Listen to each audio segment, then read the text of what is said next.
মুসলিম উম্মাকে দুটি দিক দিয়েছেন, একটি হচ্ছে বৈধ দিক, আরেকটি হচ্ছে অবৈধ দিক। এবং এই দুইটি দিকের যে কোনো একটি দিক নির্বাচন করার মতো ক্ষমতাও দিয়েছেন, এখতিয়ার দিয়েছেন, ইচ্ছা শক্তি দিয়েছেন, এরাদা দিয়েছেন। এবং উভয় দিকের সুফল কুফল বর্ণনা করে দিয়েছেন। অর্থাৎ আপনি স্বাধীন। আপনার সামনে দেখা যাচ্ছে আগুন, আপনার সামনে দেখা যাচ্ছে আবার মধু। এক সামনে দেখা যাচ্ছে বিষ, অপরদিকে দেখা যাচ্ছে মধু। এ দুটো জিনিসের যে কোনো একটা রিসিভ করার ইচ্ছা শক্তি, এরাদা আল্লাহ আপনাকে দিয়েছেন। এমনটা নয় যে ইচ্ছা শক্তি বা এরাদা আপনাকে দেয় নাই। শুধু আল্লাহ তাআলা আপনাকে পরীক্ষা করতে চাচ্ছেন যে আপনি কি মধু নিচ্ছেন নাকি বিষ।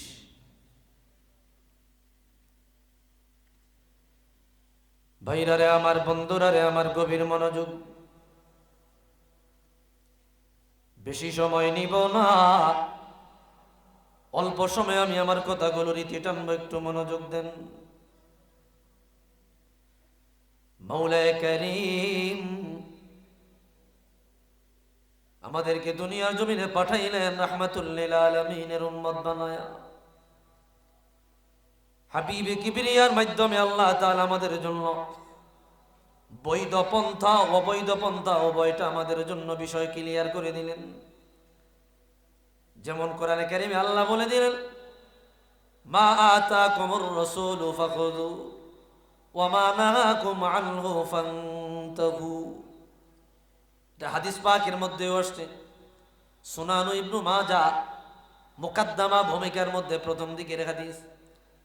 আল্লাহ রাব্বুল আলামিন বলে দেয়, দুনিয়ার উম্মত, আমার রসুল তোমাদেরকে যা দিয়েছে তা তোমরা মানিয়ে নাও, তা তোমরা গ্রহণ করে নাও, তা তোমরা রিসিভ করে নাও। আর আমার রাহমাতুল লিল আলামিন তোমাদেরকে যা যা থেকে বারণ করেছে, নিষেধ করেছে, তা থেকে বিরত থাকো। তা রাসূলুল্লাহ সাল্লাল্লাহু আলাইহি সাল্লাম আমাদেরকে বৈধ জিনিস ফলো করার নির্দেশ দিলেন। আল্লাহ বলে এটাকে তুমি গ্রহণ করে নাও। অবৈধ জিনিস বর্জন করার জন্য আল্লাহর হাবিব আমাদেরকে বললেন, সুতরাং এটা থেকে তোমরা বিরত থাকো। ভাইরা রে আমার, বন্ধুরা রে আমার, এ কারণে রব্বুল আলামিন বলে দেয়, এ দুনিয়ার উম্মাত, তোমরা যদি আমি আল্লাহ রব্বুল আলামিনের কাছাকাছি হতে চাও, আমি আল্লাহর জান্নাতে চলে যেতে চাও, রব্বুল আলামিন বলে দেয়, যদি তোমরা কিয়ামতের ময়দানে বিভীষিকাময় আযাব থেকে নিজেদেরকে নাজাত পাইতে চাও, তোমাদের প্রত্যেকটা দিক, তোমাদের রাষ্ট্রীয় দিক, সামাজিক দিক, অর্থনৈতিক দিক, সামাজিক দিক, পারিবারিক দিক, প্রত্যেকটা দিকে বৈধ পন্থাকে তোমরা অবলম্বন করো। বৈধভাবে যদি জীবন যাপন করো, বৈধ পন্থায় যদি তোমরা চলো, আমি আল্লাহ যা হালাল বানাইলাম তা যদি হালাল হিসাবে মানিয়ে লও, যা হারাম বানাইলাম তাকে যদি তোমরা হারাম হিসাবে মানিয়ে নিতে পারো, কিয়ামতের ময়দানে তোমরা আমি আল্লাহর আরশে আজিমের নিচে ছায়া পাইবা। আমি আল্লাহ রাব্বুল আলামিন তোমাদেরকে কষ্ট না দিয়া, যন্ত্রণা না দিয়া, বিচারের কাঠগড়ায় বেশি সময় না দাঁড় করায়া, আমি আল্লাহ বিনা হিসাবে তোমাদেরকে জান্নাতের মেহমান বানাবো। একটু আওয়াজ দিয়া বলি আল্লাহু আকবার। ভাইরা রে আমার, বন্ধুরা রে আমার, এ ব্যাপারে রাসূলুল্লাহর হাদিস রাহমাতুল লিল আলামিন হুজুরে কিবরিয়া হাদিসে পাকে বলে দিলেন, সহিহ মুসলিম শরীফ হাদিসটি আছে, قال رسول الله صلى الله عليه وسلم الحلال بين والحرام بين وبينهما مشتبهات لا يعلمهن كثير من الناس فمن اتقى الشبهات استبرأ لدينه وعرضه। রাসূলুল্লাহ বলে দেয়, দুনিয়ার উম্মাত, ও দুনিয়ার উম্মাত, আমি রাসূল তোমাদেরকে জানাইয়া দিলাম, আল হালালু বাইয়িনুন, দুনিয়ার জমিনে হালাল জিনিসটা স্পষ্ট, ওয়াল হারামু বাইয়িনুন, হারাম জিনিসটাও স্পষ্ট, ওয়া বাইনাহুমা মুশতাবিহাত, তবে দুইটার মাঝামাঝি বিষয়টা হলো সন্দেহযুক্ত বিষয়। হারাম জিনিসটাও ক্লিয়ার, হালাল জিনিসটাও ক্লিয়ার, কোন কোন জিনিসটা হারাম এটা আমরা জানি কি জানি না? একটু উত্তর দিয়ে জানি কি জানি না? খারাপ লাগে আপনাদের? বিষয়ের উপরে কথা বলতে হবে, কথাটা বুঝেন? এই জন্য খুব ক্লাসিক্যাল কথা বলতে হবে। কোন জিনিসটা হালাল এটা আমরা সবাই জানি, কোন জিনিসটা হারাম এটাও আমরা সবাই জানি। রাসূলুল্লাহ বলে রে এই দুইটা জিনিসের মাঝামাঝি একটা হলো সন্দেহযুক্ত জিনিস। এটা হারাম নাকি হালাল বোঝা যাইতেছে না, সন্দেহযুক্ত। যদি একটা উদাহরণ দেই বিষয়টি ক্লিয়ার হয়ে যাবে।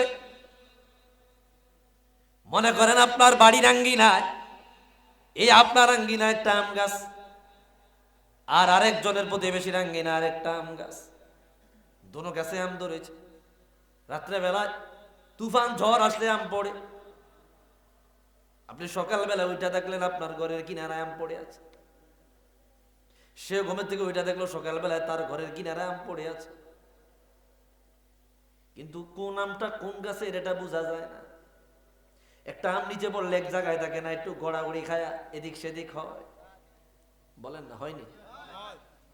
তো ও বাইনাহুমা মুস্তাবিহা, রাসূলুল্লাহ বলল হারাম জিনিস হালাল জিনিস দুটোর মাঝামাঝি একটা হলো সন্দেহযুক্ত জিনিস।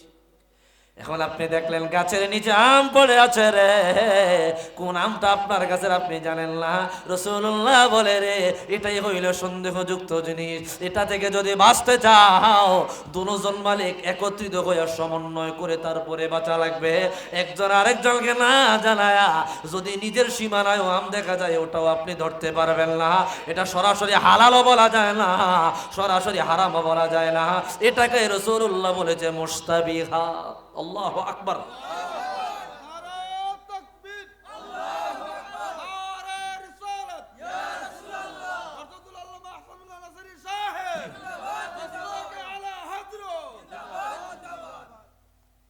আমরা আরেকটা উদাহরণ দিতে পারি, হাদিসটি বিভিন্ন কিতাবে আসছে।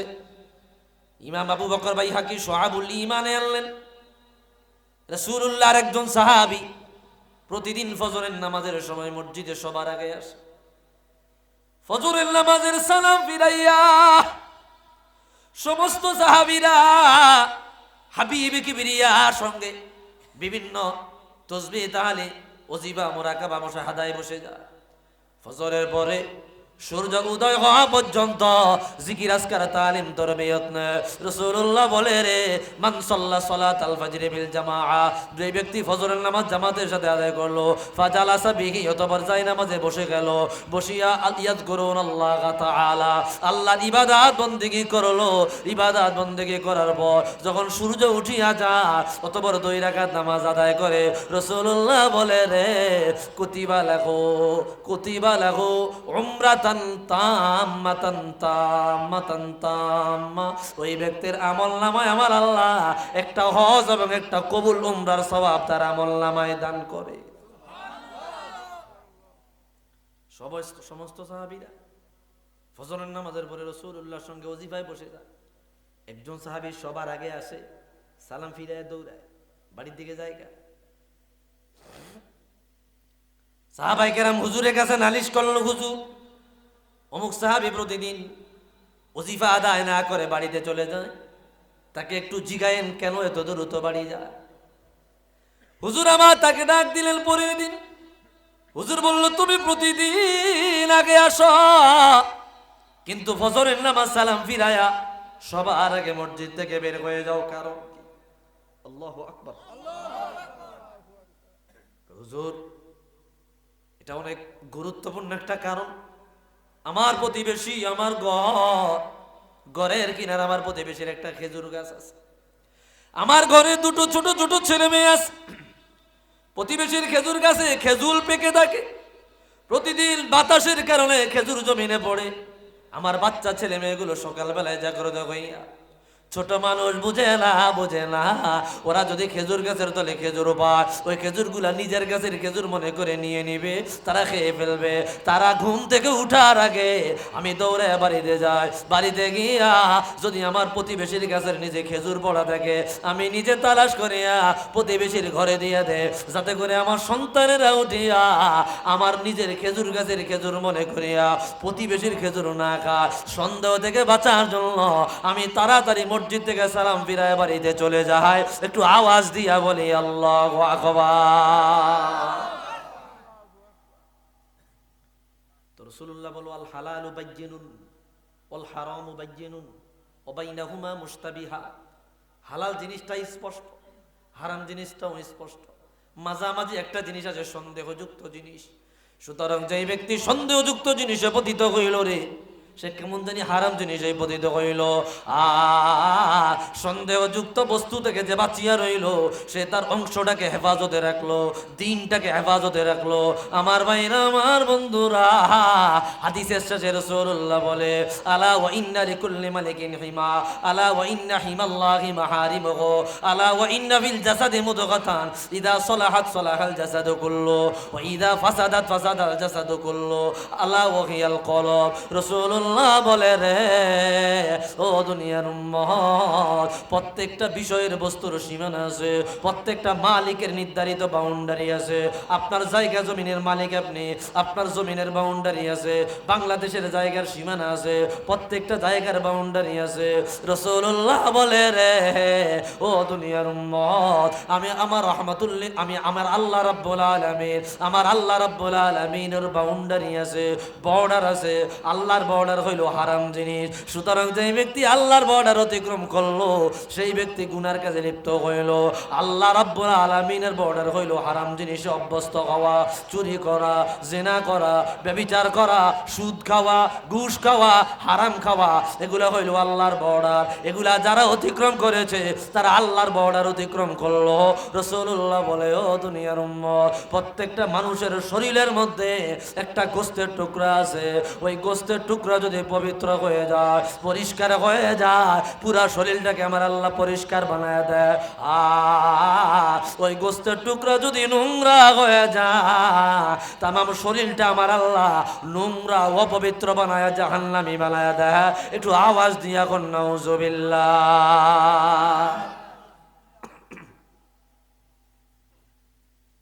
তাহলে রাসূলুল্লাহ কি বললেন? বামদুদের নিচে লতিফায়ে কলম, এটা একটা তরিকতের স্টেশন, তরিকতের মাকাম। শরীরের মধ্যে 10টা লতিফা আছে। একজন মানুষের শরীরের মধ্যে লতিফা আছে 10টা।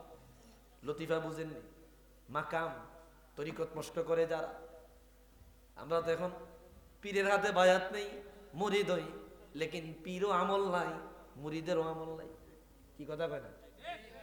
পীরেরও আমল নাই, মুরিদেরও আমল নাই। অথচ হক্কানি আউলিয়া কেরাম মুরিদদেরকে প্রতিদিন সবক দেয়। আমাদের সবক আছে, ফজরের নামাজের পরে আপনার নফিস পাস জিকির, ইসমে জাতের জিকির, কাদরিয়া, চিশতিয়া, মুজাদ্দিদিয়া, নকশবন্দিয়া, 4 তরিকার জিকির। এরপরে 2 রাকাত আপনার এশরাকের নামাজ, 2 রাকাত চাশতের নামাজ, এই ওজিফা। এরপরে মাগরিবের নামাজের পরে জিকির আসকার, নফিস বাত, ইসমে জাত, 6 রাকাত আওয়াবিন নামাজ, ইসালে সওয়াব। এশার নামাজের পরে 112 দরুদ শরীফের ওজিফা। এগুলো প্রতিনিয়ত কন্টিনিউ আবশ্যক একজন মুরিদের জন্য করতে হয়। আমার ভাইরা, আমার বন্ধুরা, এই জন্য একজন তরিকতপন্থীর শরীরের মধ্যে 10টা স্টেশন পাওয়া যায়, 10টা মাকাম পাওয়া যায়। তার মধ্যে একটা হইল কলব, রুহু, সের, নফস, খুফি, আকফা, আব, আতশ, খাক, বাব। এই 10টা স্টেশন, 10টা মাকাম। আল্লাহর ওলি যারা হয়, 10 মাকামে আল্লাহর জিকির জারি করে।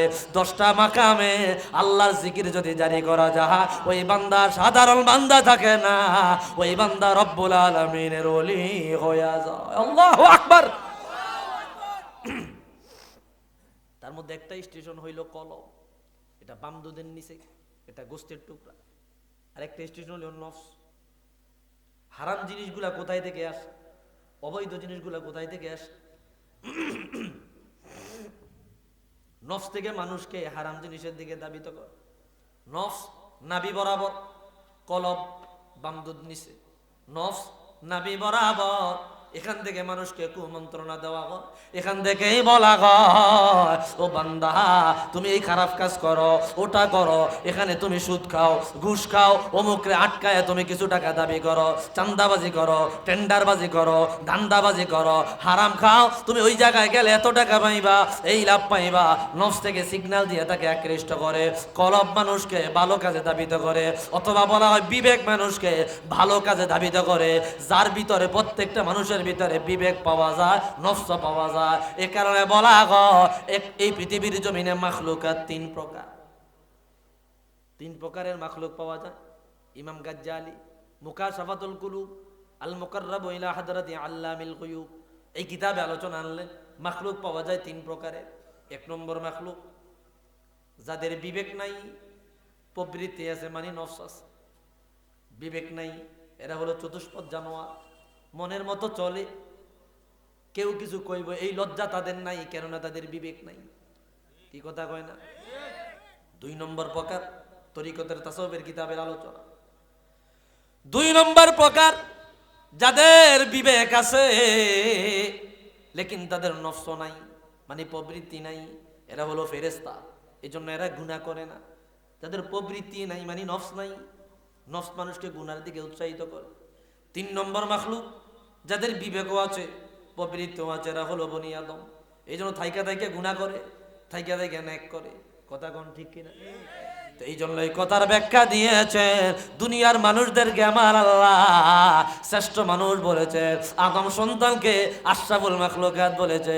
আসলে আশরাফুল মাখলুকাত সবাই না, যে বনি আদম নিজের বিবেককে প্রাধান্য দেয়, নফসকে প্রাধান্য দেয় না, নফসের কথা মতো চলে না, বিবেকের কথা মতো চলে, এরা আর মানুষ থাকে না, এরা ফেরেশতার চাইতে দামি হয়ে যায়। আর যে মানুষ বিবেককে প্রাধান্য না দিয়া নফসের ধারণায় চলে, নফস যা বলে তা মানিয়া লয়, এরা চতুষ্পদ জানোয়ারের চাইতো তথা কুত্তা বুশুকর বিড়ালের চাইতে অনেক কৃষ্ট হয়ে যায়। এটা আমি বলি না, এটা আল্লাহ বলে দিয়েছে, লাহুম কুলুবুন লা ইয়াফকাহুনা বিহা ওয়া লাহুম আ'ইনুন লা ইউবসিরুনা বিহা ওয়া লাহুম আযানুন লা ইয়াসমাউনা বিহা উলাইকা কাল আনআম বাল হুম আদল।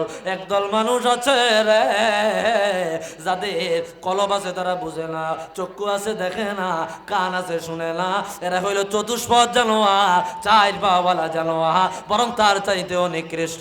আল্লাহ রাব্বুল আলামিন আশরাফুল মাখলুকাতকে কখনো কখনো চতুষ্পদ জানোয়ার বলেছে। একটু আওয়াজ দিয়া বলেন ঠিক কিনা? আপনি যদি হারাম পথ মাইনে আনেন মানে নফসের তাড়নায় চলেন, তাহলে আপনি আমি চতুষ্পদ জানোয়ার। আর যদি বিবেকের তাড়নায় চলি তা আল্লাহ বলে দিলে এই হইল ফেরেশতার চাইতেও দামি। ডালাও ভাবে মানুষকে আশরাফুল মাখলুকাত বলার সুযোগ নাই। তাহলে আল্লাহর কোরআনের আয়াত আল্লাহ বলল যে ব্যক্তি হারাম পথ বাইচা নিল, নফসের তাড়নায় চললো, বিবেকের তাড়নায় চলে না, ওই ব্যক্তি হইল চতুষ্পদ জানোয়ার। আর যে বিবেক দিয়া চলেছে ওই ব্যক্তি আল্লাহর ফেরেশতার চাইতেও দামি। আল্লাহু আকবার।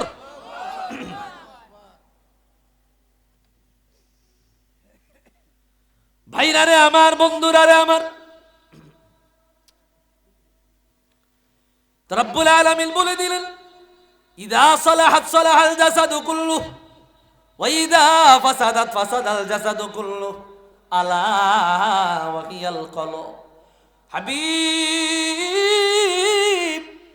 সাল্লাল্লাহু আলাইহি ওয়াসাল্লাম জানায়া দিলেন, ও বনি আদম, প্রত্যেকটা মানুষের শরীরের মধ্যে একটা গোশতের টুকরা আছে, ওটা যদি পবিত্র হয়ে যায়, ওটা যদি পরিষ্কার হয়ে যায়, ওটা যদি সাদা হয়ে যায়, ওই ব্যক্তির পুরা শরীরটাকে আমার আল্লাহ পরিষ্কার বানায়া দেয়।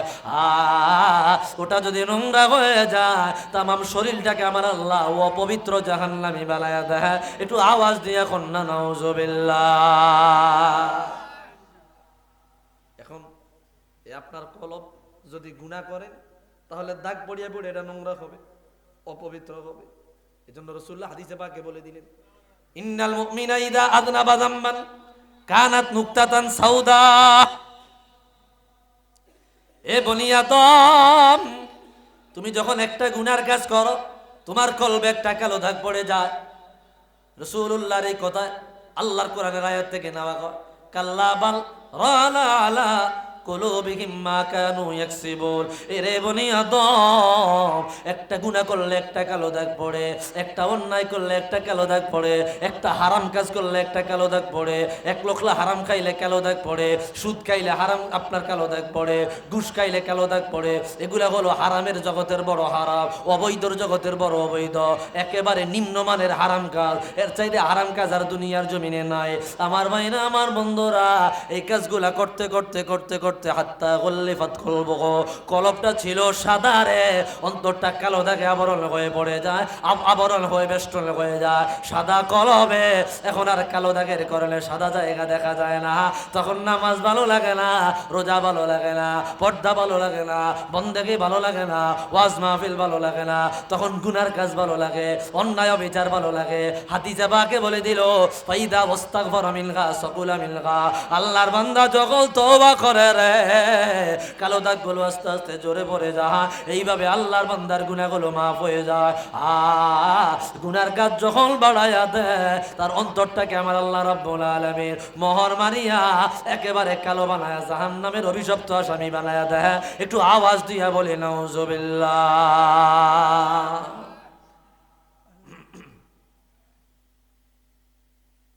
ভাইরা রে আমার, কথাগুলো বোঝার চেষ্টা করবেন, কথাগুলো খেয়াল করে শুনবার, রিসিভ করার চেষ্টা করবেন।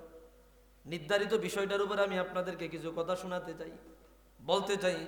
হাবিব বললেন, তো ওই গোস্তের টুকরা যদি পরিষ্কার হয়ে যায়, তামাও শরীরটাকে আমার আল্লাহ পরিষ্কার বানায় দেয়। তো গোস্তের টুকরা পরিষ্কার থাকবে কিভাবে? বলে গুনাহ বর্জনের মাধ্যমে, অবৈধ জিনিস বর্জনের মাধ্যমে, হারাম জিনিস বর্জনের মাধ্যমে, আল্লাহ যা নিষেধ করেছেন তা থেকে বিরত থাকার মাধ্যমে শরীরের গোস্তের টুকরাটা পরিষ্কার হয়ে যাবে। এই ব্যাপারে কোরআন কারীমের আয়াত দেখেন, আল্লাহ বলে দিল, ইয়াউমা লা ইয়ানফাউ মালু ওয়ালা বানুন ইল্লা মান আতাল্লাহা বিকলবিন সালিম। কিয়ামতের ময়দানে যখন দাঁড়িয়ে যাবা, তোমার কোনো তোমার কোনো টাকা পয়সা কাজে দিবে না, অর্থ সম্পদ কাজে দিবে না, তোমার ক্ষমতা কাজে দিবে না, তোমার পাওয়ার কাজে দিবে না, ইল্লা মান আতাল্লাহা বিকলবিন সালিম। তোমার যদি একটা পবিত্র আত্মা পাওয়া যায়, পবিত্র কলব পাওয়া যায়, দামি কলব পাওয়া যায়, যেই কলবে কোনো গুনাহ নাই, গুনার দাগ নাই, ওই ব্যক্তি আল্লাহর কাছে দামি হয়ে যাবে। ওই ব্যক্তি কিয়ামতের ময়দানে নাজাত পাইবে। এই কথার ভিত্তিতে আরেকটা আয়াত বলা যায়, আল্লাহ বলে দিল, মান খাশিয়ার রহমান বিল গায়ব ওয়া জাআ বিকলবিন মুনিব উদখুলুল জান্নাতা বিসালাম যালিকা ইয়াউমুল খুলুদ। এ বান্দারে, তোমরা আমি আল্লাহকে দুটো জিনিস দাও। এক নম্বরে যে ব্যক্তি আমি আল্লাহকে না দেখিয়া ভয় করবে, দুই নম্বরে যে ব্যক্তি একটা পবিত্র কলব বানাইবে। আল্লাহু আকবার। পবিত্র কলব বুঝেননি?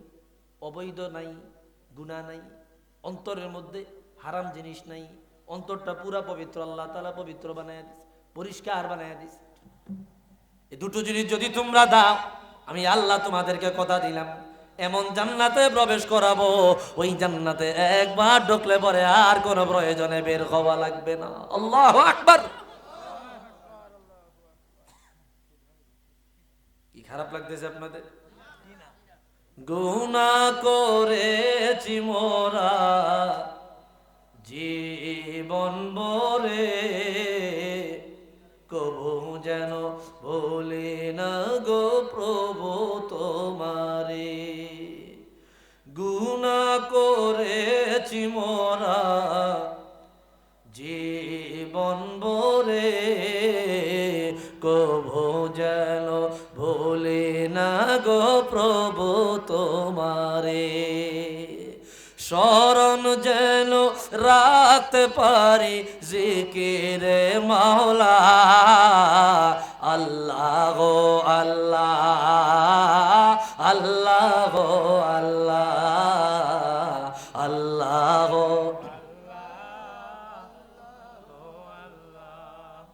আপনাদের কি খুব কষ্ট হইতেছে নাকি?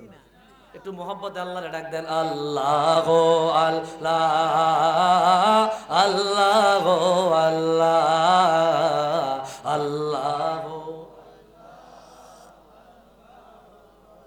রহমান রহিম তুমি খোদা এই দুনিয়াতে, দুনিয়াতে। দূর করে দাও সব কালিমা, দূর করে দাও সব কালিমা, এই কলব গোতে, এই কলব গোতে। যেন ডাকতে পারি প্রাণ ভরে তোমারে মাওলা, আল্লাহ গো সবাই, আল্লাহ গো আল্লাহ, আল্লাহ গো আল্লাহ। তুমি কত সুন্দর, কি করে বোঝায় আল্লাহ, কত সুন্দর, কি করে বোঝায়। কোন ভাষা পায় না খুঁজে, তোমার তুলনা তুমি নিজে, তোমার তুলনা তুমি নিজে। বলবো কাসিদা চলে এইদিকে, আওয়াজ নেই, ওই তো নি রে বা। তুমি কত সুন্দর, কি করে বোঝায় আল্লাহ, কত সুন্দর, কি করে বোঝায়। কোন ভাষা পায় না খোঁজে, তোমার তুলনা তুমি নিজে, তোমার তুলনা তুমি নিজে।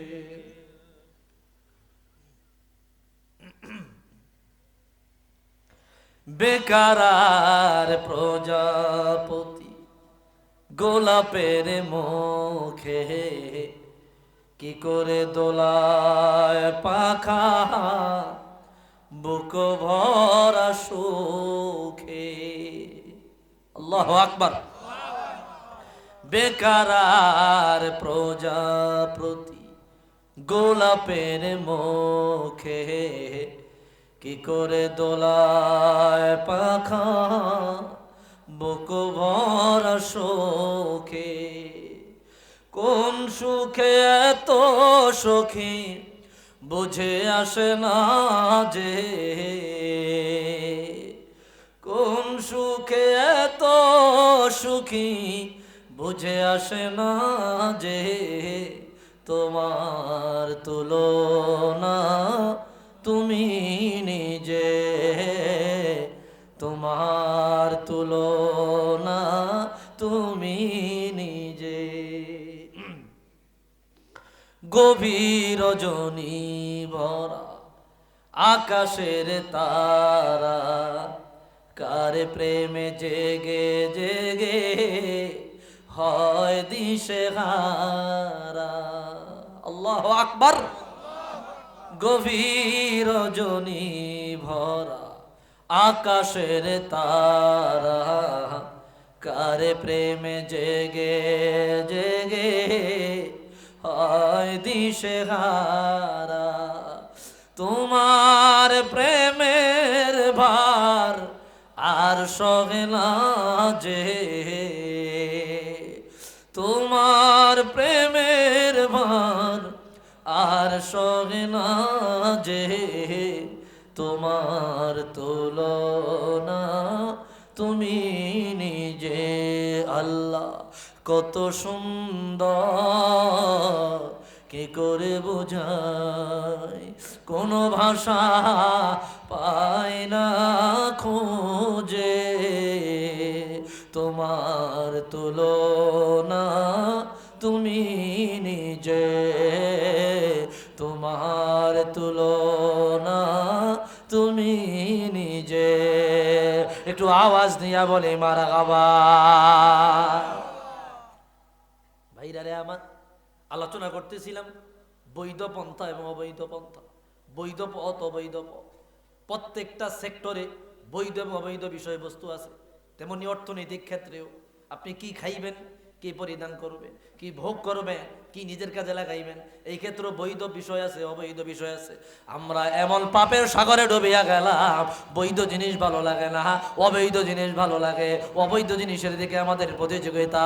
আল্লাহ বলে দিল, ও দুনিয়ার আলাল বিররি ওয়াত তাকওয়া ওয়ালা তাআওয়ানু আলাল ইসমি ওয়াল উদওয়ান। তোমরা পাপ কাজের দিকে প্রতিযোগিতা কইরো না, হারাম কাজের দিকে প্রতিযোগিতা কইরো না, অন্যায়ের দিকে প্রতিযোগিতা কইরো না। তোমরা প্রতিযোগিতা করো তাকওয়ার দিকে, ভালো কাজের দিকে। দেখা যাবে আমরা অবৈধ কাজের দিকে আমাদের প্রতিযোগিতা পাওয়া যায়, আমাদের আগুয়ান পাওয়া যায়, আমাদের বেশি কষ্ট শ্রম হারাম জিনিসের মধ্যে পাওয়া যায়। ভালো কাজে, বৈধ কাজে আমাদের কোনো আসা যাওয়া পাওয়া যায় না, প্রতিযোগিতা পাওয়া যায় না। আমার ভাইরা, আমার বন্ধুরা, তেমন অর্থনৈতিক ক্ষেত্রেও আমরা হারামটাকে পাইছা নিচ্ছি। কি কথা কয় না? অবৈধ পন্থা আমরা বেছে নিয়েছি। কোরআনুল কারীমে আল্লাহ বলে দিলেন, ফাইদা কুদিয়াতিস সালাতু ফান্তাশিরু ফিল আরদ ওয়াবতাগু মিন ফাদলিল্লাহ ওয়াযকুরুল্লাহা কাসীরান লাআল্লাকুম তুফলিহুন। রব্বুল আলামিন বলে দিলেন, এ দুনিয়ার উম্মত, যখন নামাজ শেষ হয়ে যাবে, মসজিদ থেকে বের হয়ে যাও, তোমরা তোমাদের রিজিক তালাশে বের হয়ে যাও, রিজিক অন্বেষণে বের হয়ে যাও, রিজিক অনুসন্ধানে বের হয়ে যাও। আমি আল্লাহ রাব্বুল আলামিনের জন্য, তোমরা সন্তুষ্টি রাজের জন্য হালাল রিজিক তালাশ করো, বৈধভাবে রিজিক তালাশ করো। দুনিয়ায় যদি বিচরণ দাও, হালালভাবে রিজিক অন্বেষণের উপায়ের মাধ্যম অভাব নাই। কিন্তু আমরা বেশি লাভের আশা, বেশি খাওয়ার আশা, বেশি ভালো থাকার আশা হারাম পন্থটাকে আমরা মেনে নিয়েছি। অথচ বিদ্যাকালে আসিয়া এমন রোগের মধ্যে বললাম, এমন বিপদে বললাম, যা কামাইলাম তার 6 গুণ 7 গুণ খরচ হয়ে যাহা। একটু আওয়াজ দিয়া কোন ঠিক কিনা? দেখবেন ক্যান্সার, বড় বড় রোগ, বড় বড় ডায়াবেটিস, বড় বড় যত রোগ সব বুড়া আপনার বড় লোকরে আল্লাহ দেয়। কি কথা কয় না? কৃষক কৃষি কাজ করে, এ যদি কয় আপনার ক্যান্সার হয়েছে, এই গুরুত্বই দেয় না। কি কথা কয় না? ডাক্তার চিকিৎসা করে যদি আপনার ক্যান্সার, এ ক্যান্সার না মাথায় নেয় না, ক্যান্সার আমরা তেল ভাজিয়া খাইলাই। কি কথা কয় না? ঠিক কি খেতে গিয়া কাজ করতেছে, গরু পালতেছে, হাঁস পালতেছে। আপনি খেয়াল করেন, যত বড় চিকিৎসা নেন, যত বড় আপনি ট্রিটমেন্ট নেন না কেন, আমি বলি না ট্রিটমেন্ট নিয়েন না, যত বড় ট্রিটমেন্ট নেন 70-80 উপরে উঠন যায়নি, উঠন যায় তো। হ্যাঁ, চিন্তা করছে দূর ওই আসছি, ট্রিটমেন্ট নিয়েও 70-75 হারলো না, আমার বয়স তখন 80, আমার ক্যান্সার হইলে কি না হইলে কি?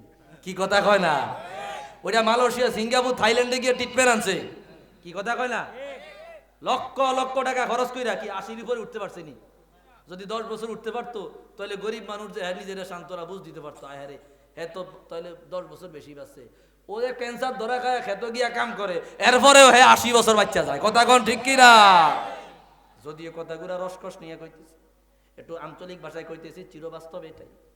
আপনি যত বড় চিকিৎসা নেন, হাই পাওয়ারের চিকিৎসা নেন, মেডিকেল সায়েন্স, পুরা মেডিকেল টিম যদি আপনার আশেপাশে আপনি আনাগোনা করেন, আল্লাহর কসম রে, এক জাররা পরিমাণ আগানো বাড়ানো সম্ভব হবে না। এটা আল্লাহ বলে দিয়েছে, লিকুল্লি উম্মাতিন আজাল, ইযা জাআ আজালুহুম লা ইস্তাখিরুনা সাআতাম ওয়া লা ইস্তাকদিমুন। যখন মরণ আসিবে, এক জাররা পরিমাণ আগেও হবে না, পরেও হবে না। যথা সময় রশি টান দিয়ে তোমাকে আল্লাহর কদমে নিয়ে যাওয়া হবে। একটু আওয়াজ দিয়ে এখন ঠিক কিনা? এজন্য গরিব মানুষ বড় রোগ ধরা খাইলেও এর হার্ট কোনো দুর্বল হয় না। কি কথা কয় না? আর বড় লোক মানুষ আমাদের, আমি বলি, সবাই বলি না যে বড় লোক সবই হারাম না। বহু মানুষ হালাল ভাবে বড় লোক হইতেছে, কিন্তু হারাম কামাইতেছে বহু আছে, অভাব নাই। আর আপনি যদি ঠান্ডা মাথায় চিন্তা করেন, কোটি কোটি কোটি কোটি টাকার মালিক, আজকে ব্যাংক ব্যালেন্সের অভাব নাই কোনোভাবেই। এটা অনেকটা কষ্টকর, বৈধ পন্থায় অনেকটাই কষ্টকর, বৈধ পন্থায়। তবে 2-4 জন 5 জন 10 জন অবশ্যই আছে যাদেরকে আল্লাহ হালাল পদ্ধতিতে অর্থ দান করেছে, টাকা পয়সা দান করেছে। একটু আওয়াজ দিয়া বলেন ঠিক কিনা? কিছু আছে যাদেরকে আল্লাহ হালাল ভাবে উপরে উঠাইছে এবং তারা সেই অর্থনৈতিক ব্যবস্থা আল্লাহর দেওয়া বিধান মতোই পরিচালনা করে। কথা কোন ঠিক কিনা? যদি কিছু ত্রুটি থাকে এই ত্রুটি মাফ নেওয়ার জন্য আল্লাহ যাকাতের বিধান দিছে, সদকার বিধান দিছে। তোমার টাকা পয়সার মধ্যে 2-4 টাকা হারাম ঢুকতে পারে, এই জন্য এগুলা যাতে মাফ হয়ে যায় এই কারণে বছর একবার যাকাতের বিধান রাখছে।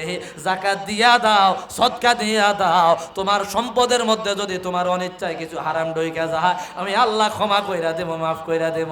একটু আওয়াজ দিয়া কোন মারা খাবা।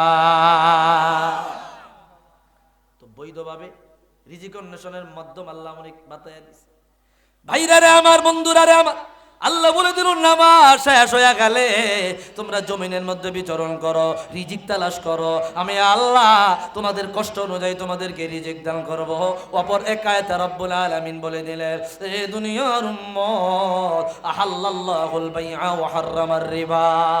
এ দুনিয়ার উম্মত আমি আল্লাহ তোমাদের জন্য ব্যবসাকে হালাল বানাইলাম এবং সুদকে হারাম বানাইলাম। সুদের প্রচলন রাসূলুল্লাহর আগে, রাসূলুল্লাহ জামানার আগে জাহিলিয়াতে প্রধান ব্যবসা ছিল সুদ। নাউজুবিল্লাহ। সম জিন্সের সম জিন্স, জিন্স বুঝেননি? সম প্রকারের, টাকা টু টাকা, চাউল টু চাউল।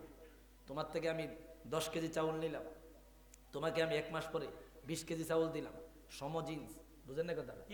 সম জিন্স এটা প্রচলন ছিল প্রচুর ব্যাপকভাবে। সুদের কারবার, অর্থনীতি এখন মারফেস অনেকে বুঝতেন না। অর্থনীতি গুমর, বাংলাদেশের ব্যাংকিং সিস্টেম, বিমা যা কিছু আছে এগুলা কিছু মারফেজ আছে, পাবলিক অনেকে বুঝে না। এমন ভাবে হারাম ঢুকায়া দেয় বুঝার কোনো ক্যাপাসিটি নাই। খুব সাবধান ভাই, খুব সাবধান। তা আল্লাহ রাব্বুল আলামিন বলে দিলেন, আমি আল্লাহ ব্যবসাকে হালাল বানাইলাম এবং সুদকে হারাম বানাইলাম। আজকে আমাদের অনেক ব্যবসায়ী ভাইরা নিজেদের হালাল ব্যবসাটাকেও বিভিন্ন সিস্টেমেটিক্যালি হারাম বানায় লাইতেছে অল্প লাভের আশা। হঠাৎ করে একদিন দেখে রে আগুন লাইগা দোকান ফিরা চাই, কি কথা কই না? দোকানে ডাকাতি হয়ে 10 লাখ নাই, 10,000 5,000 লাভের আশায় হারাম পদ্ধতি ভাই জানিছে। হঠাৎ কইরা দেখে রে ডাকাতি হয়ে 10 লাখ নাই, 20 লাখ নাই। আমার ভাইরা, আমার বন্ধুরা, এটা আমরা বুঝতে চাই না, বোঝার চেষ্টা করি না। চিন্তা করে দূর আবার কামাই কইরা নেব। না না, হারাম পন্থা যত যাইবেন যদিও দেখবেন আপনি অনেক টাকা পয়সা কামাইতেছেন, এমন ভাবে আল্লাহ নিয়ে যাবে একেবারে পথের কাঙ্গাল বানায় দিবে, ফকির বানায় দিবে। এমন ভাঙ্গা ভাঙবেন, এমন মাজা ভাঙবে, ওই জায়গা থেকে উঠার আর কোনো শক্তি থাকবে না। তার কিছুদিন পরে মরণ চলে আসবে, মাথার মধ্যে ঋণের বোঝা নিয়ে কবরে যাইতে হবে। পরিবার পরিজনকে বিপদে পালায় গেলেন, আপনি নিজে গুনার বোঝা নিয়ে কবরে গেলেন। একটু আওয়াজ দিয়ে বলেন ঠিক কিনা? ভাইরা, সুদের ব্যবহার ব্যাপকভাবে সুদ খাইতেছে, বিভিন্ন সিস্টেমে সুদ খাইতেছে। নাউজুবিল্লাহ কইতেন না? রাসূলুল্লাহ বলে রে ও দুনিয়ার উম্মত, সুদের ক্ষেত্রে সম্পৃক্ত 4 ব্যক্তির উপর লাআনাল্লাহু তাআলা আকিলার রিবা। আল্লাহ রাব্বুল আলামিন সুদ যে খায় তারে লানত দেয়, সুদ যে দেয় তাকেও লানত দেয়, সুদ যে লেখে তাকেও লানত দেয়, সুদের সাক্ষী থাকে তাকেও আল্লাহ লানত দেয়। নাউজুবিল্লাহ। বুঝেন নাই কথাটা? এখানে সুদ দ্বারা বুঝাইলো হারাম। হারাম যে খায়, হারাম যে দেয়, হারাম যে লেখে, হারাম যে সাক্ষী থাকে, সবার উপরে আল্লাহ রাব্বুল আলামিনের লানত। আমার ভাইরা, আমার বন্ধুরা, এই বিষয়গুলা বিস্তারিত আলোচনা করার সুযোগ নাই। আমি আবার একেবারে খুব সংক্ষিপ্ত সময় কথাগুলো বলে দেয়। অপর আয়াতে রাব্বুল আলামিন বলে দেয়, ইয়া আইয়ুহাল্লাযীনা আমানু কুলু মিম্মা ফিল আরদি হালালান তাইয়্যিবা। এরে উম্মত, দুনিয়ার জমিনে তোমরা হালাল জিনিসটা খাও, হালাল জিনিস খাও, হালাল জিনিস অর্জন করো, হালাল পথে তোমরা চলো। আর খবরদার শয়তানের পদাঙ্ক অনুসরণ করো না। শয়তান তোমাদেরকে ব্যবসার বিভিন্ন অবৈধ মাধ্যম দেখাবে, ওই মাধ্যমে তোমরা যাও না। শয়তান তোমাদেরকে বেশি লাভের আশায় বিভিন্ন সিস্টেম দেখাইবে, ওই সিস্টেমে তোমরা যাও না। কোরআন সুন্নাহর ভিত্তিতে যেটা লাভবান আছে ওইটার পথে যাও, যেটায় লাভ নাই কোরআন সুন্নাহর ভিত্তিতে যেটা গুনাহ ওইটার পথে তোমরা যাও না। শয়তানের পদাঙ্ক অনুসরণ করো না।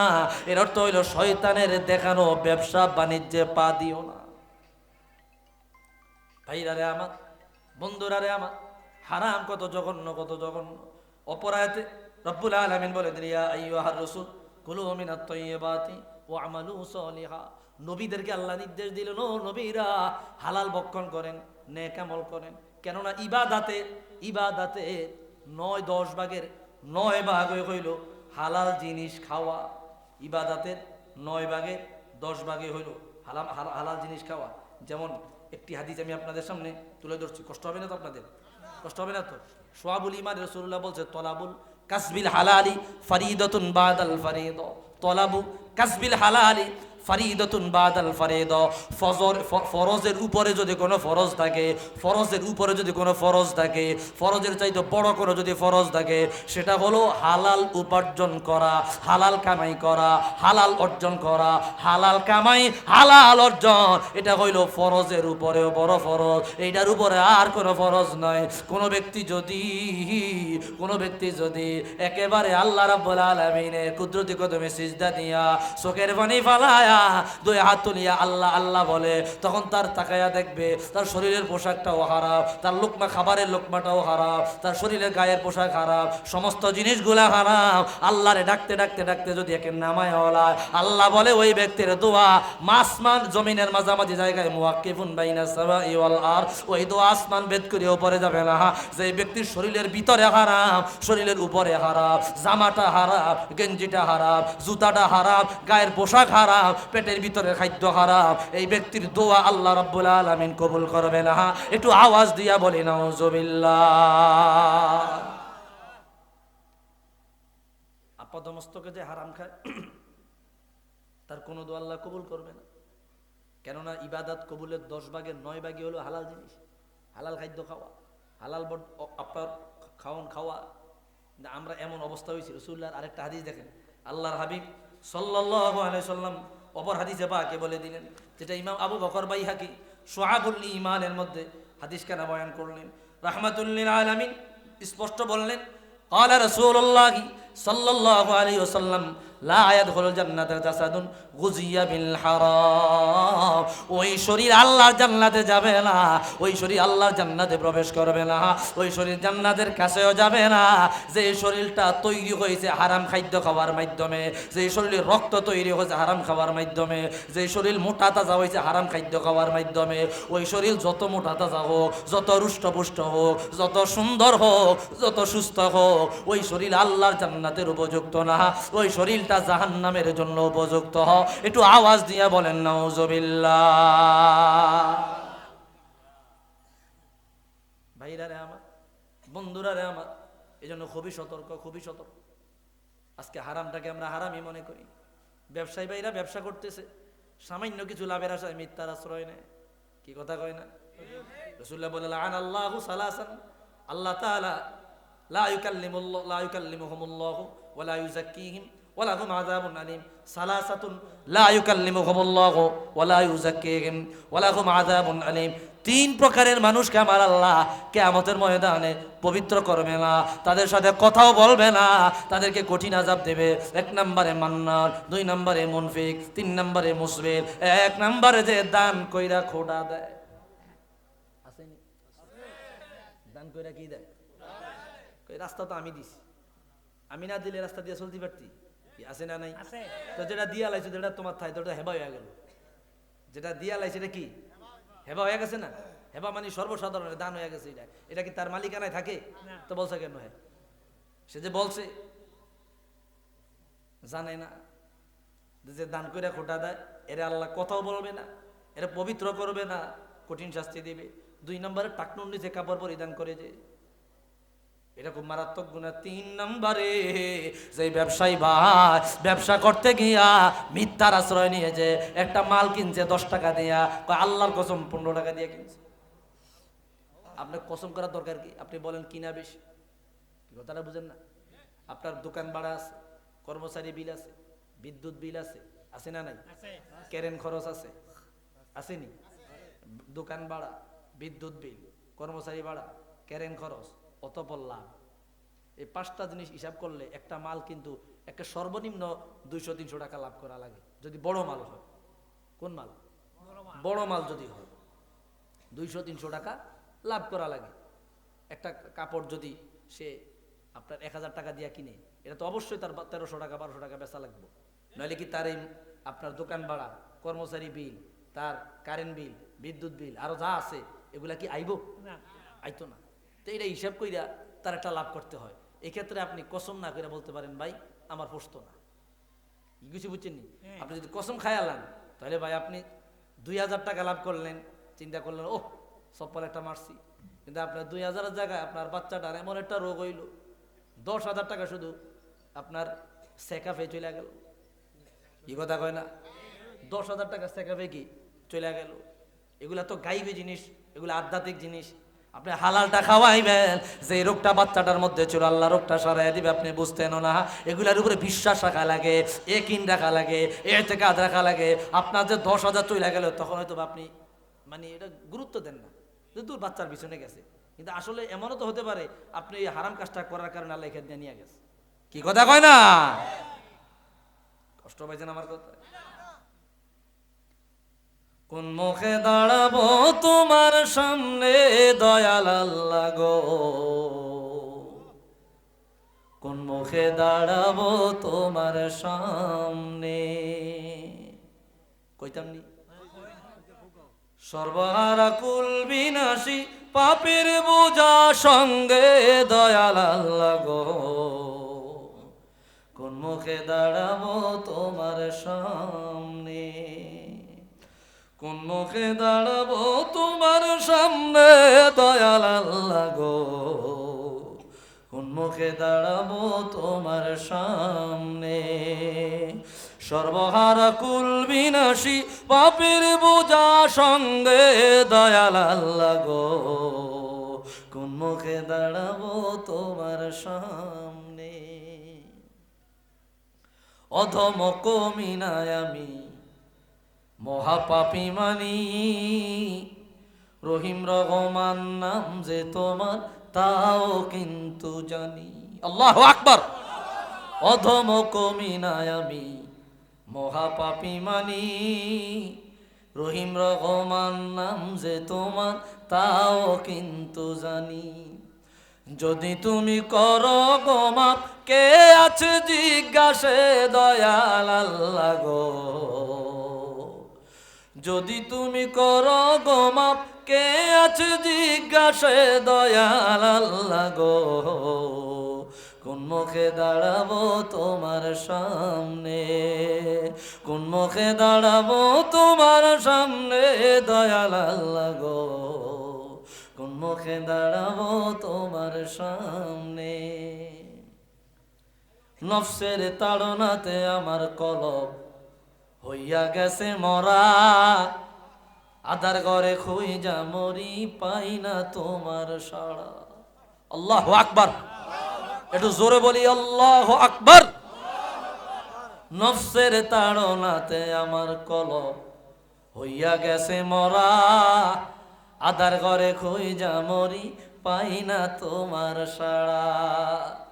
বিদায় বেলায় কলবে সালিম নসিবে রাখিও দয়াল আল্লাহ গো, কোন মুখে দাঁড়াবো তোমার সামনে, কোন মুখে দাঁড়াবো তোমার সামনে দয়াল আল্লাহ গো।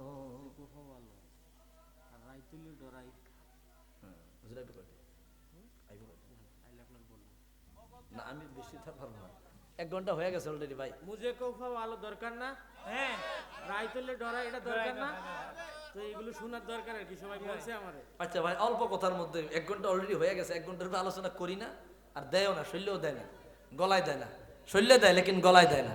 ভাইরা আমার ওই গজলগুলা গাম ইনশাল্লাহ, এই 2টা গজল, ওই 2টা গজল যে কতক্ষণ সময় লাগে ইনশাল্লাহ গায়ে দেবো। আমার কিছু কথা শেষ আছে, এই সবগুলো করে নেবে। ভাইরা রে আমার, বন্ধুরা রে আমার, এই জন্য হারাম থেকে বাইচা থাকা, হালাল উপার্জন করা, হালাল কামাই করা। তা হারামের মধ্যে বড় হারাম হইল সুদ, আরেকটা হারাম হইল ঘুষ। আছে না নাই? জোরে কোন আছে না নাই? আমাদের দেশে সাল্লিশ দেখবেন, 2 পক্ষ যখন ঝগড়া বিবাদে লিপ্ত হয়, সাল্লিশ ধরে, একজনে ধরে আর একজনে ধরে ওরে। গরিব মানুষ যে তার তো আর মাল নাই, যে অপরাধী সে আগের রাইতে বান্ডুর একটা দিয়ে আর রায় ঘুরিয়ে এলা। হয়নি হয়নি হয়নি? আমগো দেশ সাল্লিশ রায় ঘুরিয়ে এলা, এটাকে কয় ঘুষ। এটা কি কয়? এই ঘুষ খায় রায় ঘুরিয়ে এলা। এরা কিয়ামতের ময়দানে এটা কঠিন শাস্তির সম্মুখীন হবে রে। তাদের চাইতে বড় কঠিন যন্ত্রণার আযাব অন্য কোনো পাপীকে আমার আল্লাহ দিবে না। একটু আওয়াজ দিয়ে বলেন নাউজুবিল্লাহ। আপনি সরকারি অফিসে যান, যতগুলা সেক্টর আছে প্রত্যেকটা সেক্টরে ঘুষ আছে না নাই? ঘুষ ছাড়া কাম আগানো যায় না। এটা ফাইল নিয়ে যাইবেন, আগে 200 টাকা মারেন, 60 টাকা দেন, আসেনি? ফান খাই না টাকা দেন, 60 টাকা 60 টাকা 60 টাকা বান্ডুল, এক বান্ডুল 60 টাকা, বান্ডুল একটা 60 টাকা। আমি এক কালে তারাবি পড়াইতাম এক থানায়, আগে থানা মসজিদ তারাবি পড়াইতাম। তো সেখানে এক পুলিশ কর্মকর্তা ছিল, খুবই ভালো মানুষ, খুব মহব্বতের মানুষ। তিনি অনেক দূরে হুন্ডা দিয়ে আনিয়া তার মায়ের বাবার কবর আমার দিয়ে জিয়ারত করাইছে। তো ওই হুন্ডা ধইরা রাত্রে তারাবি নামাজ পড়ে বাইরে চা খাইতাম একসাথে। তো হুন্ডা টুন্ডা ধইরা টাকা ঢুকা নিত। তো আমি থাকলে কইতে কইতে হুজুর আপনি হেমিছেন, ঘটনা কি একটু কাম সাম আছে। না ভাই এটা তো ঠিক না। কয় ওয়াজ ওসির রুমে গিয়া করেন, এনা করেন না, এনা খাই নোট, এনা খাই বান্ডুল। কথাটা বুঝেননি? এনা খাই কি বান্ডুল। আল্লাহ মাসা সবাই না, সবাই না, কিছু তো ভালো আছে। তোকে হিয়ানা গিয়ে ওয়াজ করেন, ইয়ানো ওয়াজ করেন না হুজুর। তো এই যে অবস্থা, সুদ আপনার ঘুষ সেক্টরে সেক্টরে। আপনি দলিল অফিসে যান, আয় হায় ঘুষ ছাড়া কথা নাই। কথা এখন ঠিক কিনা?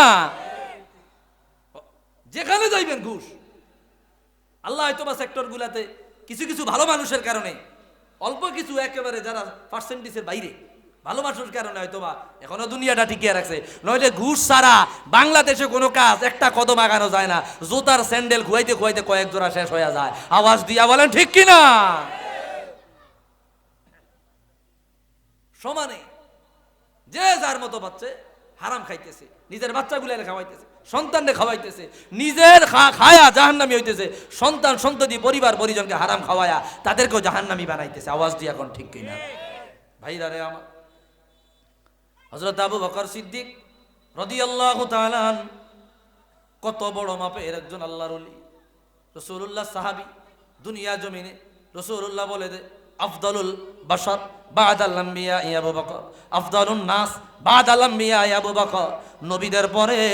নবীদের পরে যদি দুনিয়ার জমিনে শ্রেষ্ঠ কোনো মানুষ থাকে তিনি হলে আবু বকর। আল্লাহু আকবার। রাসূলুল্লাহ আবু বকরের হাদিস, আম্মা জান আয়েশা বলে ক্বালাত কানা লি আবি বকর গোলাম ইউখাররিজু লাহুল খারাজ। আবু বকর রাদিয়াল্লাহু তাআলা একটা গোলাম ছিল যে তার জন্য খাবারের বন্দোবস্ত করত।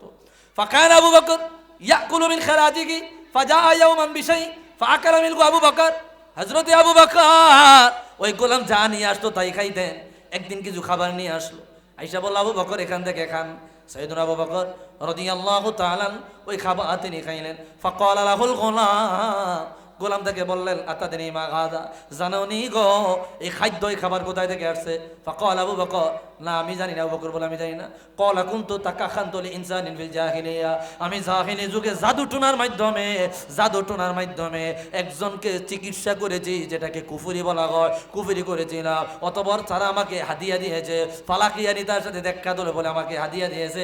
এই হাদিয়াটাই আমি আপনার জন্য নিয়ে আসছি। হযরত আবু বকর তিনি বলল রে গোলাম তুমি আমারে না জানায় হারাম খাওয়াইলা। ফাদ খালাইয়া দেখো, তিনি তার গলার মধ্যে আঙ্গুল ঢুকাইয়া দিলেন। আঙ্গুল ঢুকায়া নিজে বমি করে দিলেন। এই বর্ণনাটা ইমাম আবু নাঈম ইসফাহানিতে পুরাটা আনলেন। তিনি বলেন যখন আঙ্গুল ঢুকাইলেন এত ক্ষুধার্ত ছিলেন পেটের ভিতরে চলে গেছে। এই এক লোকমা খাবার বমি কইরা বের করা সম্ভব হয় না। বলল পানি আনো, এক জগ পানি আনলো, পুরা পানি পান করলো। পুরা পানি পান কইরা গলার মধ্যে হাত ঢুকাইয়া পানি সহ ভিতরে খাদ্য বমি কইরা ফেলাইয়া দিল। আবু বকর বলল রে গোলাম, ও গোলাম আজকে এই খাদ্য বাইর করতে গিয়া আমি আবু বকরে যদি মরণ হইয়া যাইতো, তারপরে হারাম খাদ্য আমি আমার পেট থেকে বের করতাম। কারণ রাসূলুল্লাহ বলে দিল লা ইয়াদখুলুল জাসাদু গুযিয়া বিল হারাম, ওই শরীর আল্লাহ জান্নাতে যাবে না। লা ইয়াদখুলুল জাসাদুল জান্নাতা গুযিয়া বিল হারাম, ওই শরীর আল্লাহ জান্নাতে যাবে না যেই শরীর হারাম মাংস, হারাম খাদ্য, হারাম খাবার খাওয়ার মাধ্যমে রক্ত মাংস তৈরি হয়েছে। একটু আওয়াজ দিয়া বলি আল্লাহু আকবার। সাহাবায়ে কেরাম কি পরিমাণে সতর্ক ছিল, কি পরিমাণে সতর্ক। ভাইরা রে আমার, এই জন্য কমপক্ষে এই জিনিসটার দিকে আমরা একটু খেয়াল রাখবো। বিশেষ করে সুদে লাগানো, যার কাছে টাকা আছে সে তো সুদে লাগায়। আছে না নাই? অভাব নাই। মনে কষ্ট নিয়েন না, ইজমালি কথাগুলা বলছি, ইজমালি সবার জন্য। আমাদের সবার ভিতরে ত্রুটি থাকলে আমরা সংশোধন হয়ে যাব, বলতে তো আপত্তি নেই, কথা কোন ঠিক কিনা? সংশোধন হয়ে যাব। সুদে লাগায় আর টাকা হাওলা চাইতে যাবেন, টাকা নাই। যদি কোন ভাই প্রতি মাসে কিছু দিমু, তাহলে দেখবেন কয় কত লাগবে, আছে না নাই? হ্যাঁ, তবে মাসে মাসে কিছু পাইবেন, হাদিয়া পাইবেন, তখন টাকা বাইরিয়া যায়। আর হাওলা চাইতে যান নাই। আর হাওলা দিব কেমনে? এক মাসের কথা কয়, 1 বছর লাগায়। কি কথা কয় না? আমি নিজেই ভুক্তভোগী, আমি নিজে ভুক্তভোগী। আমি বাড়ির কদ্দুর কাম ধরমু, ঘরের কাম ধরমু, আমি টাকা চাই, বুঝেন নাই? এক একজন এক এক টাকা নিয়েছে, 10,000, 40,000, 50,000, বিদেশ যাইব, টাকা দেয় না কেউ। দিলাম 3 মাসের কথা কয়ে যায় 9 মাস। একজনের ব্যবসায় মাইর খেয়েছে, হে বন্ধু মানুষ, 1 লাখ নিচে 3 মাসের কথা কয়ে যায় 7 মাস। কথাটা বুঝেন না? তো মানুষে হাওলাত দিব কেমবে? খাইচ্ছত বালা না তো আমরা, কি বলেন না কথা? আমাদের খাইচ্ছত বালা না, খাইচ্ছত বালা না, হাওলাত দিতে চায় না। তাই বলে খাইচ্ছত বালা না, হাওলাত দিতে চান না, তাই বলে কি হারাম খাইতে হইব? হারাম খাইতে হইব? আপনি দিয়ে নেই না, আপনার হাওলাত তো দেওয়ার দরকার নাই, সুদও খাওয়ার দরকার নাই। কি কথা কন না? নিজেও খায়, সন্তানগুলারে খাওয়ায়, হারাম খোর বানায়, হারাম খোর বানায়। এই সন্তান পরে বাহির গায়ে হাত দেয়, মার গায়ে হাত দেয়, অবাধ্য হয়, জাগা জমিন নিয়ে দ্বন্দ্ব কইরা বাবা মারে বিচারের কাঠ গড়ায়, দাঁড় করায়। কথা কন ঠিক কিনা? এর জন্য অনুরোধ ভাই, এই সুদের ধারে যায়েন না। রসুল হাদিসে বলে সুদের 73টা গুনাহ, সবচাইতে ছোট গুনাহ হলো মায়ের সাথে জেনা করা। নাউজুবিল্লাহ। এগুলা চিন্তা করলেও কতটা জঘন্য লাগে, কতটা খারাপ লাগে। সোহাবুল ঈমান আবু বকর বাইহাকি এই হাদিস বয়ান করল। এত বড় অন্যায়, এত বড় অপরাধ, কিন্তু হর হামেশা আমরা করেই যাচ্ছি। আবার কেউ ব্যাংকে লাগায় খায়, ব্যাংকে টাকা দিয়েছে, প্রতি মাসে ইন্টারেস্ট আইতেছে, এটা খাইতেছে না। ভাইরা আমার, এই নুরানি এই ইমানটাকে, এই দামি ইমানটাকে নষ্ট করা যাবে না। একটু সচেতন হইয়া হারাম থেকে নিজেদেরকে বাইচা চালার চেষ্টা করি। আমরা ব্যবসা করব, আমরা মোশারাকা সিস্টেমে ব্যবসা করব। মোশারাকা, একজনে ব্যবসা করলো, আপনি তারে টাকা দিলেন, ভাই আমার অর্থ আপনার শ্রম, আমার অর্থ আপনার শ্রম, আমি আপনাকে অর্থ দিব, আপনি কি করবেন? ব্যবসা করবেন। লাভ যেটা হইব পার্সেন্টেজ দিবেন। কি দিবেন? পার্সেন্টেজ, অঙ্ক না অংশ। কি অংশ?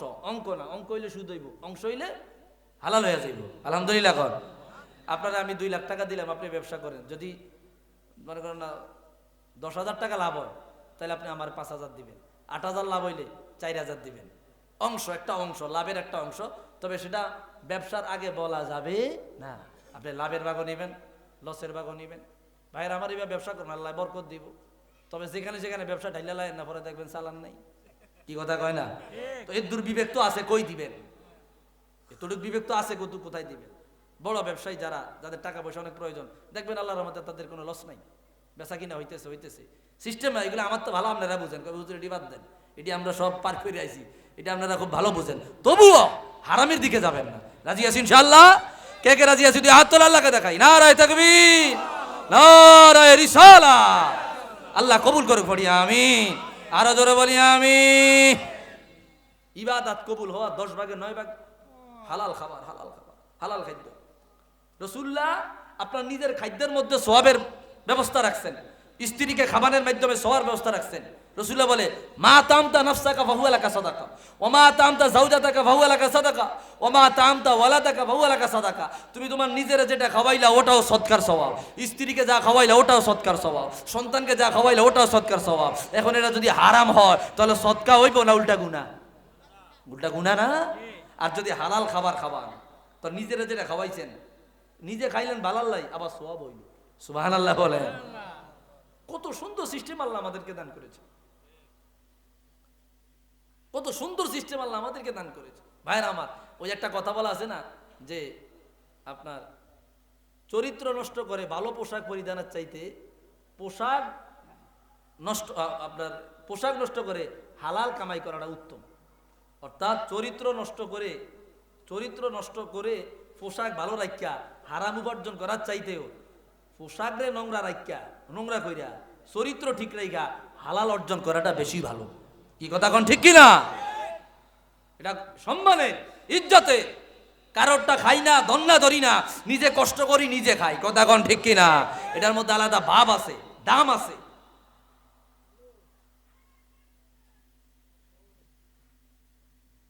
মানুষ কে কখন মরিয়া যায়, কে কখন চলিয়া যায় খবর আছে। স্ট্রোক করিয়া যায় হঠাৎ করে নাই, হার্ট অ্যাটাক হঠাৎ করে নাই। তার যে এতগুলা গুণা জিম্মায় রইয়া রয়েছে, এই মাপ চাইলে কতক্ষণ। হার্ট অ্যাটাক করে আইসিইউতে 4 দিন 3 দিন 3 দিন 4 দিন পরে আইসিইউতে নাই। এই যে জ্ঞান হারা ছিল, সে যদি একটা মিনিটের জন্য তার জ্ঞান আইতো, 2 মিনিটের জ্ঞান আইতো, তত একটু তওবা করতে পারতো, আল্লাহ তুমি আমারে মাফ করে দাও, ক্ষমা করে দাও। ও সুযোগটা তো পায় না, হার্ট অ্যাটাক করে নাই, স্ট্রোক করে নাই, তাৎক্ষণিক স্পট ডেট। তা তার জিম্মায় যে গুনাহ রয়ে গেল, তার জিম্মায় যে গুনাহ রয়ে গেল, সে ক্ষমা চাইলো কখন?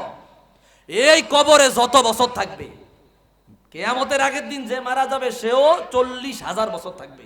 তো এখন যারা মারা যায় কত হাজার হাজার বছর কবরে থাকবে, এই কবরে আগুন জ্বলবে, আযাব হবে। আমাদের বুঝার তৌফিক দান করুক, পড়ি আমিন। আরো জোরে বলি আমিন। ওই কোন গজলটাকে আবার কথা বলছিল জানি, আরেকটা গজল আছে, দিনে রাইতে তোমার বান্দার কলবে যেন পায়, দিনে রাইতে তোমার বান্দার কলবে যেন পাই, ও আল্লাহ রাইত হইলে ডরাই, রাইত পোহাইলে ডর বয়স খলি বইলা যা। কইতাম একটা বিষয়টার সাথে একটা মুআফিক আছে, সামঞ্জস্য আছে। কথাটা আপনাদের সিলেটেরই সুনামগঞ্জের এক লোক লেখছে, একজন ভাই পাগল হাসান, উনি মারা গেছে অ্যাক্সিডেন্ট করে। এই গজলটা আমার আবার ব্যাপক ভাইরাল হয়েছে আলহামদুলিল্লাহ। বেকে শুনে যে আনা যায় এনে কই, আমি 5-6 মিনিটের মধ্যে শেষ করে দিতেছি, 5-6 মিনিট একটু খেয়াল করেন। দিনে রাইতে তোমার বান্দার কলবে যেন পাই, ও আল্লাহ রাইত হইলে ডরাই, রাইত পোহাইলে ডর বয়স খলি বইলা যা। আল্লাহ আমি সৃষ্টি তুমি স্রষ্টা, আমার কি বা সাধ্য, যখন তখন উড়ে যাইতে জীবের জীবন বাধ্য।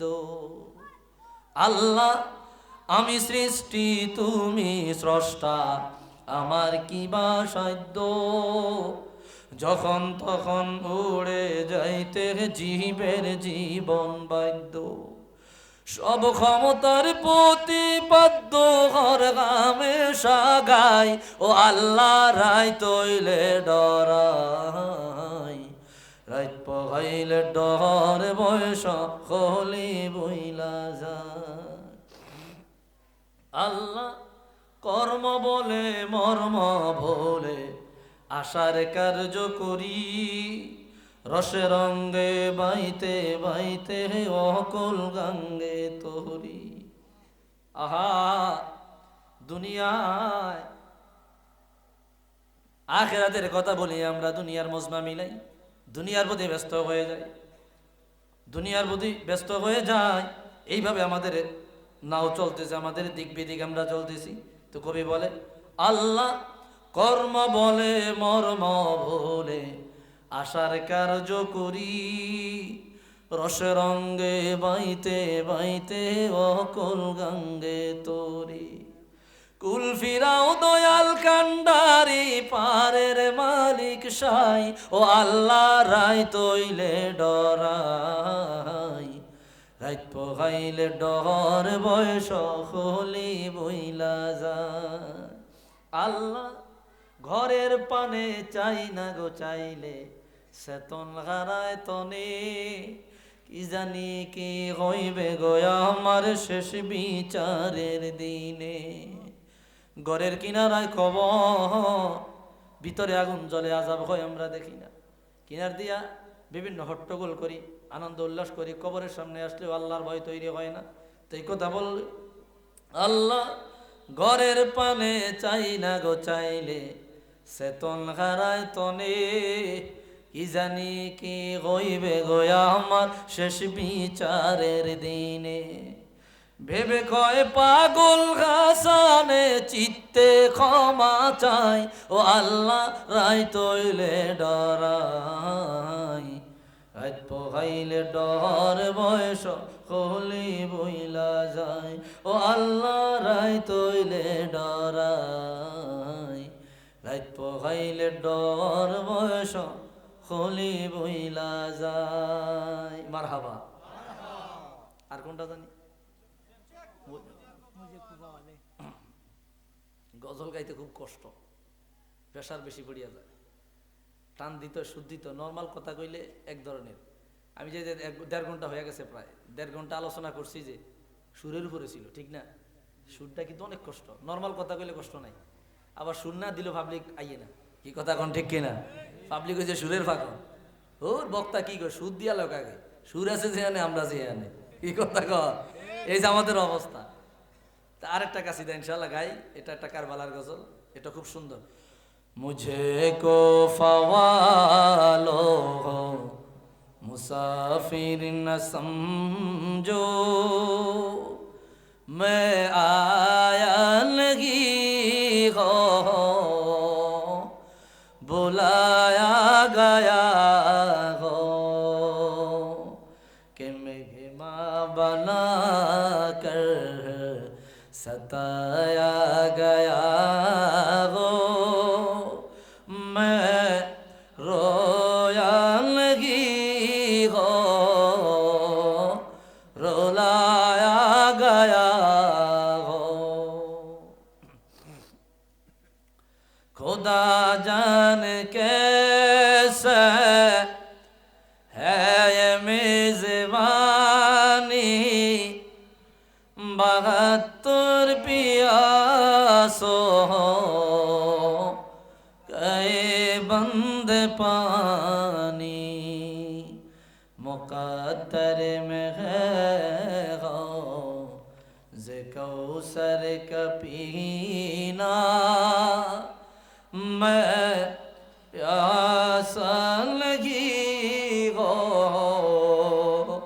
पिलाया गया हो, मुझे को फ़वालो हो मुसाफिर न समझो, मैं आया नहीं हो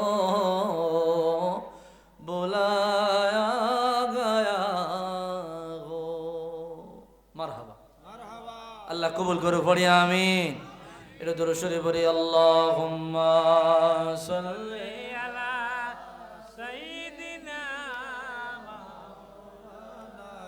মুহাম্মদ ওয়া আলা আলি সাইয়্যিদিনা।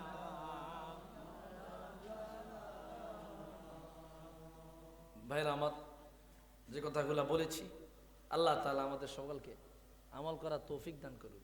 ভাইরা আমার, না আর পারবো না, সন্ধ্যা।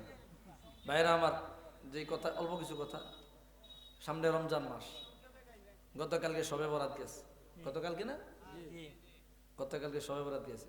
শবে বরাতের রাত নিজের মসজিদ এগুলা থুইয়া ঘুম টুম নাই, ফজর নামাজের পরে রওনা দিছে আপনাদের এখানে।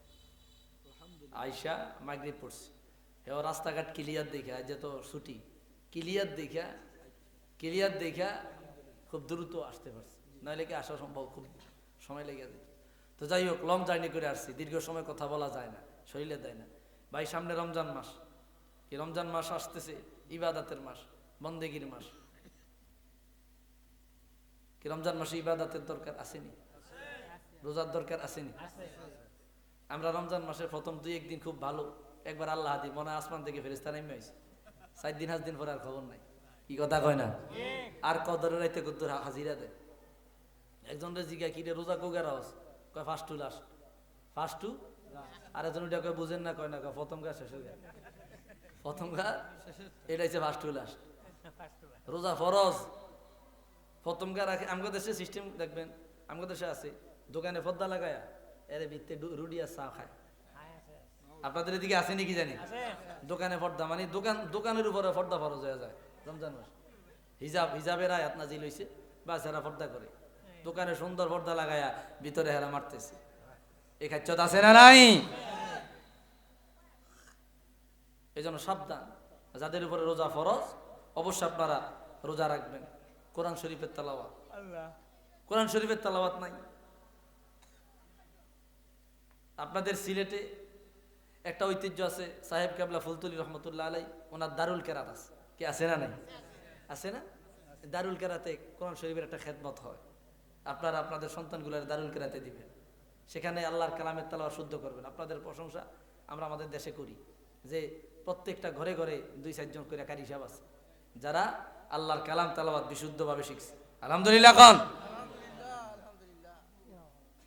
ভাইরা আমার, তো কোরআন শরীফের তেলাওয়াত করবেন। রাসূলুল্লাহ হাদিসে পাকে বলছে, ইউশিকু আন ইয়াতি আলান নাসি জামান লা ইয়াবকা মিনাল ইসলামি ইল্লা ইসমুহু ওয়া লা ইয়াবকা মিনাল কুরআনি ইল্লা রাসমুহু মাসাজিদুহুম আমিরাতুন ওয়া হিয়া খারাবুম মিনাল হুদা উলামাউহুম শাররুন মান তাহতা আদিমিস সামাওয়াতি ওয়াল আরদ।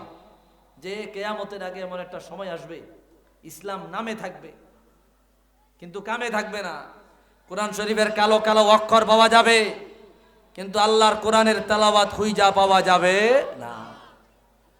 কোরআন শরীফের তেলাওয়াত নাই। কমপক্ষে রমজান মাসে 2-1 খতম কোরআন যদি ঘরে পড়া যাইতো, এমনও ঘর আছে যাই করে আল্লাহর কোরআনের তেলাওয়াত পুরা রমজান মাসে একটা খতমও হয় না, আছে না নাই? অথচ কোরআন নাজিলের মাস রমজান মাস। ব্যস্ত হয়ে যায়। প্রতিদিন যদি 4 পৃষ্ঠা 5 পৃষ্ঠা করে পড়তাম, একবার যারা না পড়ি, যারা পড়ি 1 পারা করে যদি পড়তাম, তো 30 দিনে কয় খতম? একটা খতম হয় কি? 1 খতম হয় না? বছর 1 খতম যদি কোরআন শরীফ পড়তাম না পারি, তাহলে নিজেদেরকে তো মুসলমান দাবি করাটা একটা লজ্জা, শরমের। ভাইরা আমার, এই জন্য একান্ত অনুরোধ, ঘরে ঘরে আল্লাহর কোরআন শরীফের তেলাওয়াত এটা জারি করবেন। রাসূলুল্লাহ বলে, মাসাজিদুহুম আমিরাতুন ওয়া হিয়া খারাবুম মিনাল হুদা। মসজিদগুলো হবে জাকজমক, এয়ার কন্ডিশন, টাইট যুক্ত, এত সুন্দর মসজিদ, কিন্তু মুসল্লি খুঁজা পাওয়া যাবে না। মুসল্লি নাই। এমন মসজিদ পাওয়া যায় ফজরের নামাজের সময় মুসল্লি একজনও নাই, ইমাম সাহেব নিজে একা একা জামাত পড়ে, আর বাড়িতে সবাই নাক ডাইকা ঘুমায়, নাকে তেল দিয়া ঘুমায়। কি আছে না নাই? একজন মুসল্লি খুঁজা পাওয়া যায় না জামাত করার জন্য। অথচ প্রত্যেকটা ঘরে ঘরে 2-4 জন 10 জন করে সদস্য আছে, ফজরের নামাজের সময় খুঁজা পাওয়া যায় না। রাতকে রাত জায়গা থাকে, দুনিয়া বিকাশ করে, ফজরের সময় আর খুঁজা পাওয়া যায় না, নামাজ পড়ে না। রাসূল বলে মসজিদগুলো হবে জাকজমক কিন্তু মুসল্লি খুঁজা পাওয়া যাবে না। একটু আওয়াজ দিয়ে এখন ঠিক কিনা? ভাইরা আমার, এই জন্য রমজান আসার আগে প্রস্তুতি নেন, একটু প্রস্তুতি নেন, নিজেদেরকে তৈরি করেন। ইবাদতের মাস, বন্দেগীর মাস, পরিশুদ্ধ করার মাস, গুনাহগুলোরে জ্বালায়া দেওয়ার মাস, গুনাহগুলোরে ধ্বংস করে দেওয়ার মাস। রমজান আইয়ে রমজান যায়, রমজান আসে রমজান যায়, কিন্তু আমাদের জিম্মায় আমাদের গুনাহ রয়ে যায়। কি কথা কয় না কেন? অন্তরে গুনাহ রয়ে যায়, পাপ রয়ে যায়।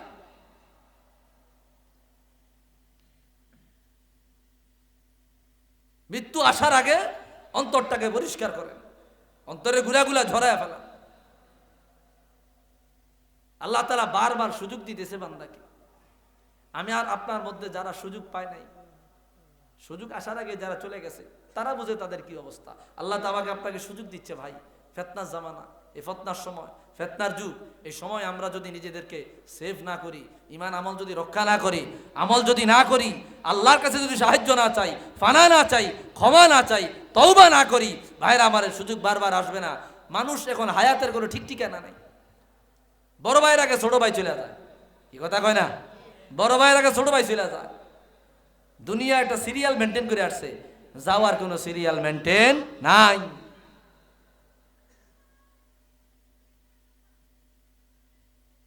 কোরআন কারীমে আল্লাহ বলছেন, কুল ইয়া ইবাদিয়াল্লাযীনা আসরাফু আলা আনফুসিহিম লা তাকুনাতু মির রাহমাতিল্লাহ ইন্নাল্লাহা ইয়াগফিরুয যুনুবা জামিআ ইন্নাহু হুয়াল গফুরুর রহিম।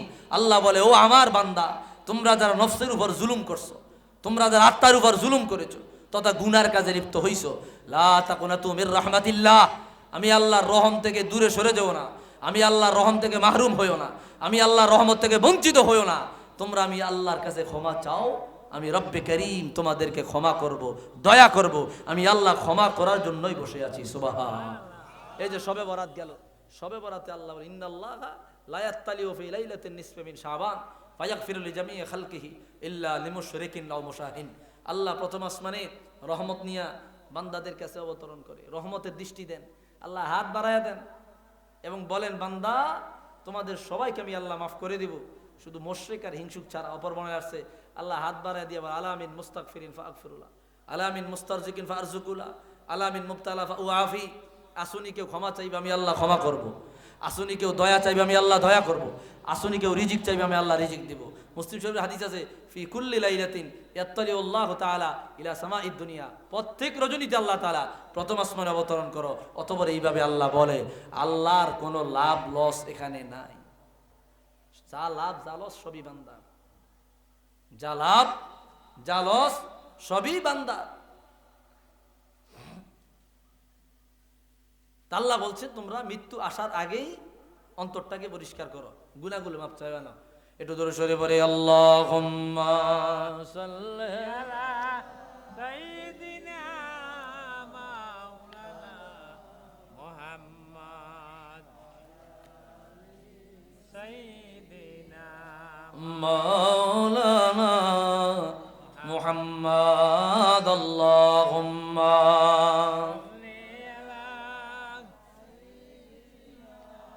মাওলানা মুহাম্মদ ওয়া আলা আলি সাইয়্যিদিনা।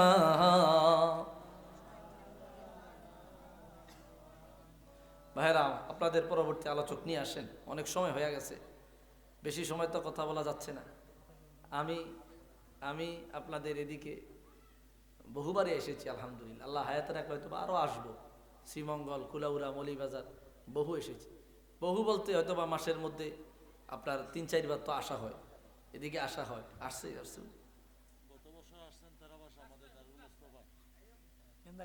তারা ভাষা, ও এমদাদ ভাইয়ের ইয়া, এটা কোন জায়গা?